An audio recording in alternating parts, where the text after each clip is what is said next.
ಎಲ್ಲರಿಗೂ ನಮಸ್ಕಾರ. Welcome to my channel. ನಾನಿವತ್ತು ಬಿಸಿಬೇಳೆ ಬಾತ್ ಮಾಡ್ತಾಯಿದ್ದೀನಿ. ಇದಕ್ಕೆ ತೊಗರಿಬೇಳೆ, ಮಸೂರ್ ದಾಲ್ ಎರಡು ಹಾಕ್ಕೊಂಡಿದ್ದೀನಿ, ಒಂದೊಂದು ಲೋಟ.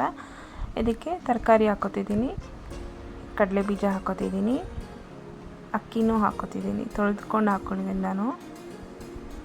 ಇಲ್ಲಿ ನಾನು ತೊಗೊಂಡಿರೋ ತರಕಾರಿ ಬೀನ್ಸು, ಆಲೂಗಡ್ಡೆ, ಕ್ಯಾರೆಟು, ಗೆಡ್ಡೆಕೋಸು, ಕ್ಯಾಪ್ಸಿಕಮ್ಮು, ಸ್ವಲ್ಪ ಅವರೆಕಾಳು ಇತ್ತು, ಅದು ಕೂಡ ಬೆರೆಸ್ಕೊಂಡು 2 ವಿಜಿಲ್ ಬರ್ಸ್ಕೊಳ್ಳಿ. ಈಗ ಒಗ್ಗರಣೆಗೆ ಎಣ್ಣೆ, ಸಾಸಿವೆ, ಸ್ವಲ್ಪ ಹಿಂಗು, ಕರಿಬೇವು,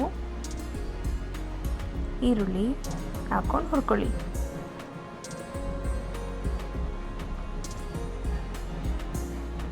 ಅದು ಸ್ವಲ್ಪ ಟ್ರಾನ್ಸ್ಪರೆಂಟ್ ಆದಮೇಲೆ ಟೊಮೆಟೊ ಕೂಡ ಹಾಕ್ಕೊಂಡು ಹುರ್ಕೊಳ್ಳಿ.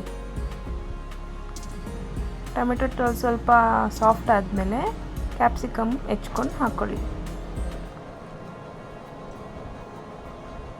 ಈಗ ಇದೆಲ್ಲ ಸ್ವಲ್ಪ ಬೆಂದಿದೆ ಅಂದಮೇಲೆ ಬಿಸಿಬೇಳೆ ಬಾತ್ 3 ಟೇಬಲ್ ಸ್ಪೂನ್ ಹಾಕ್ಕೊಂಡು ಮಿಕ್ಸ್ ಮಾಡಿ. ನಂತರ ಸ್ವಲ್ಪ ಹುಣಸೆ ಹುಳಿ ಹಾಕ್ಕೊಳ್ಳಿ. ನಾನು ಇಲ್ಲಿ ನಿಂಬೆ ಗಾತ್ರದಷ್ಟು ಹುಣಸೆಹಣ್ಣು ತೊಗೊಂಡು ನೆನೆಸ್ಕೊಂಡು ಹಾಕೋತಿದ್ದೀನಿ. ಇದೊಮ್ಮೆ ಮಿಕ್ಸ್ ಮಾಡಿ ರುಚಿಗೆ ಎಷ್ಟು ಬೇಕು ಉಪ್ಪು ಈಗಲೇ ಹಾಕೋಬಿಡಿ.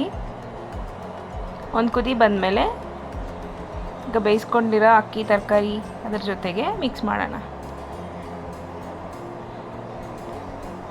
ಇದೆಲ್ಲ ಹಾಕ್ಕೊಂಡು ಮಿಕ್ಸ್ ಮಾಡಿ ಒಂದೂವರೆ ಲೋಟದಷ್ಟು ನೀರು ಹಾಕ್ಕೊಂಡು ಕಲಸಿ ಒಂದು ಕುದಿ ಬರೋವರೆಗೂ ಬಿಟ್ಬಿಡಿ. ಹಾಗೆ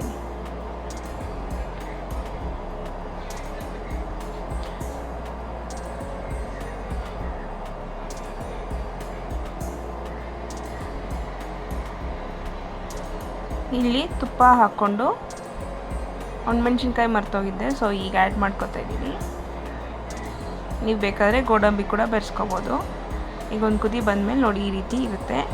ಈಗ ಬಿಸಿ ಬಿಸಿಯಾದ ಬಿಸಿಬೇಳೆ ಬಾತ್ ಜೊತೆ ಖಾರ ಬೂಂದಿ ಹಾಕ್ಕೊಂಡು ತಿನ್ನಿ. ಹೇಗಿದೆ ಹೇಳಿ, ಕಮೆಂಟ್ ಮಾಡಿ, ಸಬ್ಸ್ಕ್ರೈಬ್ ಆಗಿ ದಯವಿಟ್ಟು.